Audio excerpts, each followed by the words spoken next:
Hello, Daniel. A few weeks ago, I spoke to you regarding my employment, where there's no employment contract. You gave me a fantastic answer, so good that I actually went back on catch up to listen to it again.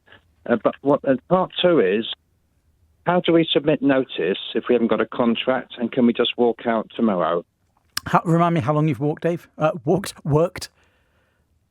3 months, and my colleague's been 18 months. Neither of us have got a contract. Fine. If neither of you have a written contract, the minimum notice you legally should give is 1 week.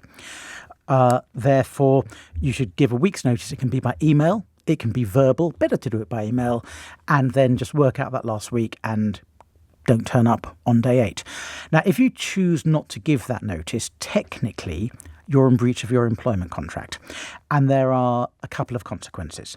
Consequence number 1 is your employer is, in theory, able to bring a claim against you for any, this is a bit complicated, I'll say it slowly, any additional salary that it has to pay to an agency worker during that week.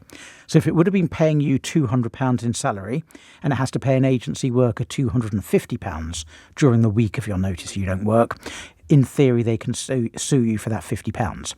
In reality, they'd withhold 50 quid from your final wage slip and you'd end up suing them for the money. Whether you can be bothered to do that is a matter for you, but the cleanest thing to do is just to work the notice you're meant to work.